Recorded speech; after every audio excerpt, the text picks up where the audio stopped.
Participer à la Fashion Week, un rêve d'enfant pour cette jeune Bretonne débarquée à Paris il y a 1 an et demi. À 19 ans, encore étudiante, Loé a apporté sa petite touche à l'un des défilés les plus prestigieux. C'est toi qui as fait ça? Tu es tellement douée! Je peux t'embrasser? Je suis flattée de porter ça. Apprentie chez Dior en CAP couture, elle a travaillé sur 2 tenues, dont cette robe à plis en soie sauvage. La mannequin la confond presque avec la styliste de chez Dior, alors qu'elle n'a fait que broder des boutons. Là, du coup, en fait, voilà, elles sont là, les boutonnières. Tout du long, il y a eu les petites brides. Mais quand c'est comme ça, on ne distingue pas, en fait. Quand elle va marcher, on va penser que c'est à peine fermé.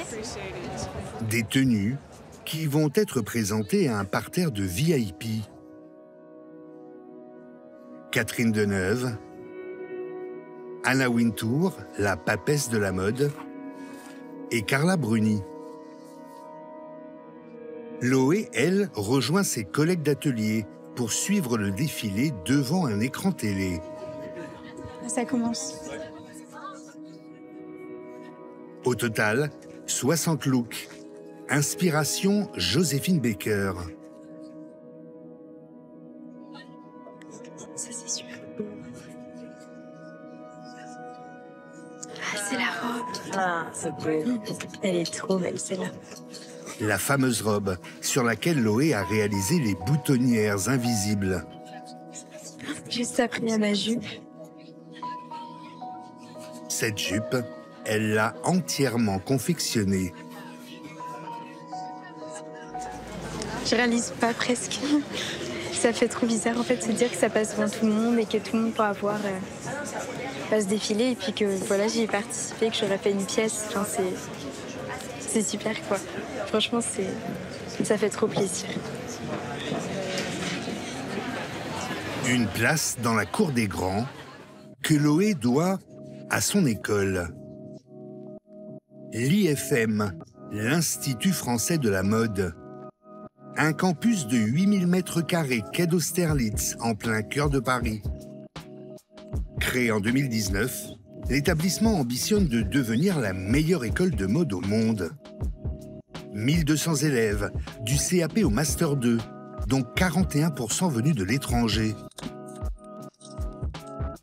Les petites mains, comme Loé, mais aussi les Karl Lagerfeld de demain. Mon rêve pour cette silhouette, ça serait de la faire porter par Ariel Dombal. Avec à disposition des technologies dernier cri. Une école hyper sélective à 13 000 € l'année, mais qui peut ouvrir les portes des plus grandes maisons. Sidney Toledano qui dirige les marques de LVMH Fashion Group. 6 mois après leur sortie de l'école, 9 étudiants sur 10 trouvent un emploi.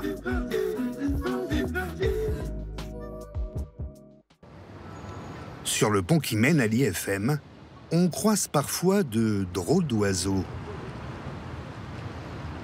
Carla, 27 ans, termine son Master 2 en Fashion Design. C'est du tissu, une tenue, des dessins, un sketchbook, c'est un carnet de recherche et plein d'outils. Voilà. Et tu te déplaces toujours comme ça? Ouais, je galère. Cette Parisienne s'est longtemps cherchée. École de graphisme, stage dans la pub, première école de mode, avant d'accéder au Graal. Elle a été prise directement en master sur entretien et présentation d'un portfolio. Moins de 20% des dossiers sont retenus. Je vais terminer les finitions comme ça, c'est fait. L'an dernier, elle avait 21 heures de cours par semaine, réparties sur 3 jours.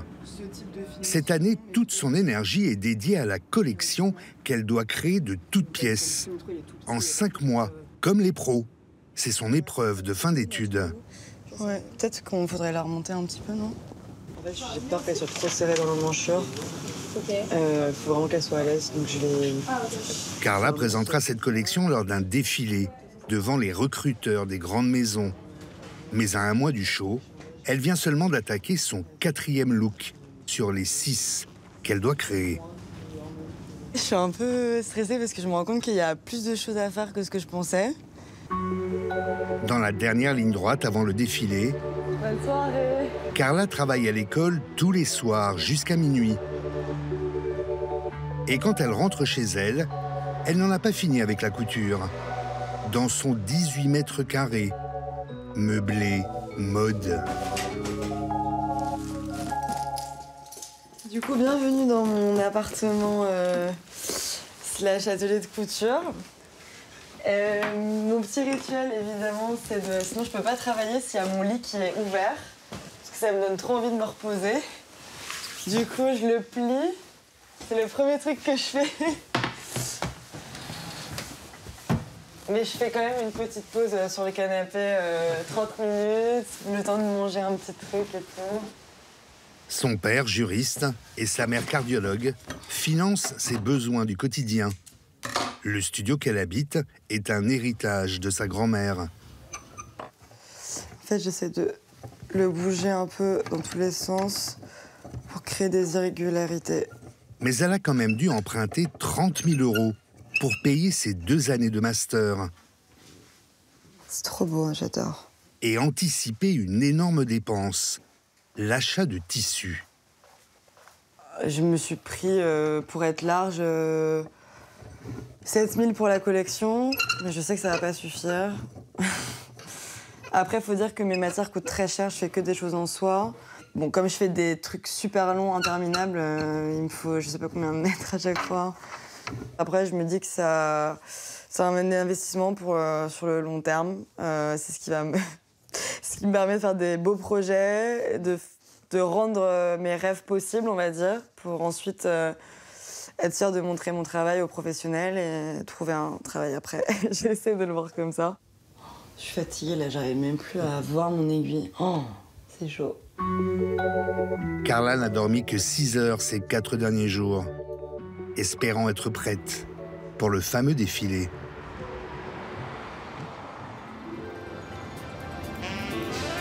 En France, le marché du luxe et de la mode représente 600 000 emplois directs.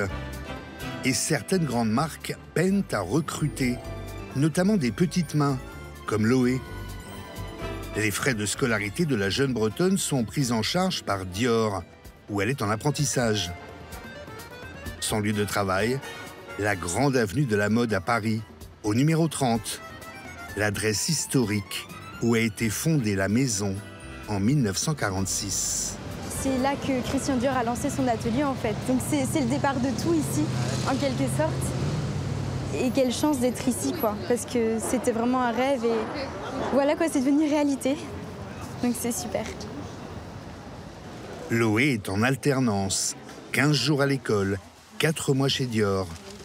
Elle travaille dans l'atelier d'où sortent tous les modèles sur mesure de la marque, mais aussi les robes haute couture destinées au défilé. Là, du coup, je commence à fondre la boutonnière. C'est un peu l'étape délicate. Il y a toujours le petit stress. L'étape de couper, c'est toujours l'étape où c'est irrécupérable, quoi. Il y a des choses où on peut défaire. Et là, quand on coupe, faut que ce soit au bon endroit, quoi. Mais ici, dans une grande maison de couture, est-ce qu'on a le droit de faire des ratés? On s'entraîne sur des échantillons, sur des chutes de tissu avant. Il faut avoir des ratés pour pouvoir réussir à la fin. Si on rate pas, on peut pas. Il n'y a que comme ça, hein. Quand il y a un échec, c'est là qu'on apprend. N'est-ce pas, Loé? Ça, c'est sûr. Sophie, 40 ans de maison au même poste, est la maître d'apprentissage de Loé. À 62 ans, elle lui transmet les techniques du savoir-faire à la française. Et elle a plus d'un tour d'aiguille dans son sac. Quand on est pressé, on pique et on pousse en même temps. Il faut que ça soit, hop, poussé. Que ça soit comme ça. Parce que des fois, en collection, c'est le temps de faire tout doucement comme ça, étirer. Ça prend trop de temps. Donc, il faut y aller très vite, quoi. Comme ça. Vous voyez? C'est comme ça qu'on apprend. Oui, sans le fil. Vous voyez, comme ça. Sophie et 2 autres de ses collègues vont bientôt partir à la retraite. Et la relève n'est pas assurée. C'est-à-dire que là, il faut le former. C'est pas en 2 ans qu'on arrive à former vraiment une petite jeune comme ça, parce qu'il faut quand même du temps, quoi. Parce que des fois, il y a des choses que, par exemple, des vestes et tout, c'est pas en 2 ans qu'on fait une veste. Vous voyez, même moi, 40 ans dans la maison, j'apprends tous les jours. En tant qu'apprentie, Loé est payée 900 € net par mois, 2 fois plus pendant le rush des défilés. Une fois embauchée, elle peut espérer débuter à 1 600 €. Pas de quoi se payer les robes qu'elle confectionne. Et tu as l'idée du prix de cette robe de luxe? À nous, on n'a pas du tout les détails des prix. Du tout. Faut pas qu'on ait le stress de savoir le prix, de savoir combien on a entre les mains si jamais on a un problème, on brûle, on saigne sur la robe et on coupe trop. Au moins, on travaille l'esprit tranquille. Les prix sont les secrets les mieux gardés. Certaines robes peuvent dépasser les 100 000 €. Loé a grandi dans cette petite ville de Bretagne, à des années-lumière de l'avenue Montaigne. Dans sa chambre d'enfant, elle a gardé les premières pièces qu'elle a créées quand elle s'est mise à coudre, à l'âge de 14 ans. Bon, maintenant, j'y vois tous les défauts, surtout, hein, mais le tout premier haut que j'ai fait, le costume que j'avais refait, j'avais appris du coup à faire les fronces, tout ça. Mais maintenant, quand je vois ça, je me dis, oh là là, mais comment j'ai pu faire ça? C'est trop moche. Loé a eu le déclic pour la couture lors de son stage de 3e au service costume de Disneyland Paris. Elle décide alors d'en faire son métier. Après le bac, elle a dû passer un concours très sélectif pour rentrer en apprentissage chez Dior. 4 heures de couture, présentation d'un book et une épreuve écrite de maths, français et logique. Elle se classe 2e sur 47 candidats. Tiens, Loé, j'ai retrouvé 2 pièces supplémentaires. Merci. Du coup, tu as tout là. Son papa Frédéric, conducteur de bus scolaire. Alors du coup, ça te fait combien de pièces? Et sa maman, sage-femme, Beaucoup. n'était pas rassurée de l'avoir intégré, cet univers élitiste. C'est pas un milieu qu'on connaissait, quoi, non? Voilà, c'est un milieu qui nous est complètement étranger. Le monde du luxe, la mode, c'est pas... Voilà, on est au milieu de ça, quoi, non? Ouais. On n'a pas eu peur, on a... Si, on a eu peur un peu. On a eu peur un petit peu, mais... De quoi? La vie parisienne, peut-être. C'est peut-être la vie parisienne qui nous faisait un petit peu peur. Hein. Parce qu'elle est partie, elle avait quoi, 17 ans? Elle est partie, elle avait 17 ans. Depuis des années, elle coud, elle est minutieuse, elle est sur sa machine à coudre, sur sa surjeteuse. Avant qu'elle le fasse, je ne savais même pas ce que c'était qu'une surjeteuse. Quoi. Ouais. Donc, j'ai appris des termes, j'ai appris des mots. Mais voilà, elle est passionnée. Donc voilà, on la suit dans sa passion. Loé va enchaîner avec un bachelor modélisme qui lui permettra de participer à la création de vêtements. Sur les quais de Seine, plus que 2 heures avant le grand défilé des étudiants en dernière année.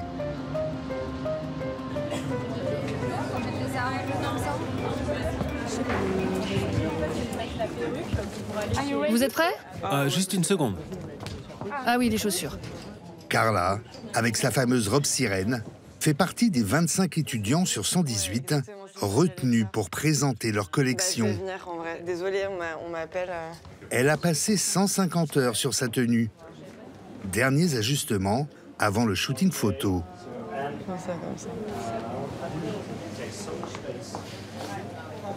Pour marcher, ça va? Ok, trop bien. Tu marches pas dessus? Non, ça va. Ok. T'es trop belle. Oh là là, j'arrive pas à me...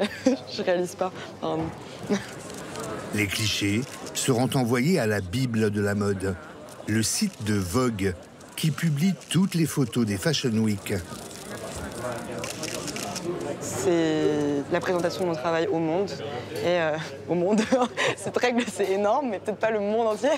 Mais ouais, ça me permet de me faire repérer et puis de parler de mon travail tout simplement. Voilà. Carla a demandé à des amis de jouer les mannequins. Une seule de ces modèles est professionnelle, mais elle a accepté de défiler gratuitement. Carla a tout de même dû lui payer ses billets de train pour venir de Marseille. Ah oui, quand même. Tu veux que j'aille le chercher? 30 minutes avant le show, l'étudiante va craquer.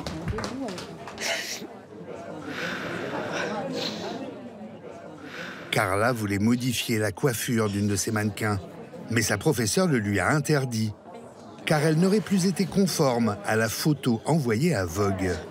Parce que j'ai mis des tresses à mes mannequins, mais enfin, je fais ce que je veux. Bah, genre un crayon dessus, genre limite, enfin, genre une tresse, mais oui, enfin, c'est ridicule. So we'll have the dressers coming. Ça va. Bah non, rien, un peu le stress, la pression, mais ça va aller. Je suis très sensible, donc c'est normal. J'expose un peu, je relâche tout, mais ça va. 16h, début du défilé. 150 looks s'enchaînent sur le podium. Des tenues souvent extravagantes, qui ne sont pas faites pour être portées, ni vendues. Ce qu'on demande aux étudiants, se lâcher. Dans la salle, un parterre de gens qui comptent. 267 invités, dont Bastien Daguzan, directeur de la marque Jacquemus, chouchou des fans de mode, venu détecter de nouveaux talents. Tendance du moment, la question du genre. Beaucoup de ces apprentis designers effacent les frontières entre masculin et féminin. En coulisses, Carla ne voit que les défauts de ses tenues. Voilà, on est dans le trop sur les mêmes Après la silhouette sirène, elle présente cette robe de mariée pour femme ronde. 34 de taille, 42 de hanche. À peine le show terminé, les pontes des grandes maisons font déjà leur marché, guidées par le directeur de l'école, Xavier Romatet. Voilà une étudiante maille qui a fait un travail remarquable. Sidney Toledano qui dirige les marques de LVMH Fashion Group. Delphine qui dirige Schiaparelli. Bonjour. Tu as Nadia qui dirige Paco Rabanne. Bonjour, enchantée. Bastien Daguzan de chez Jacquemus, lui, a été séduit par la robe sirène de Carla. Bonjour, Bastien, enchanté, ravi. Carla, enchantée. Bastien de chez Jacquemus. Et dites-nous en plus sur la technique, qu'est-ce que c'est en fait, on a l'impression qu'il y a une transparence qui est mêlée à un travail. Je ne sais pas ce qu'est la matière, j'arrive pas à définir. Ah, c'est la soie crêpée, ouais. Vous qui dirigez une grande marque, qu'est-ce que vous pouvez leur offrir? Concrètement, oui, en effet, il y a des stages, il y a des opportunités aussi de création. On fait par exemple des sortes de workshops où en fait la marque donne un thème. Vous êtes vraiment avec nos limites, quoi. Il n'y a pas de limite. Donc ça permet de challenger aussi des écosystèmes qui sont parfois un peu fermés. Vous venez piquer les idées, en fait, c'est ça? Ouais, on vient en tout cas, on voit de la liberté, de la création, et ça c'est intéressant. Ses proches aussi sont venus l'applaudir. Son amoureux, ingénieur urbaniste. Oh, on vient de se souvenir pour que soit tout seul. Et ses parents. Depuis ce défilé, Carla a été prise en stage pour 6 mois par la marque suédoise de prêt-à-porter Acne. Je réalise pas du tout là. La jeune styliste rêve de créer sa propre marque d'ici 3 ans.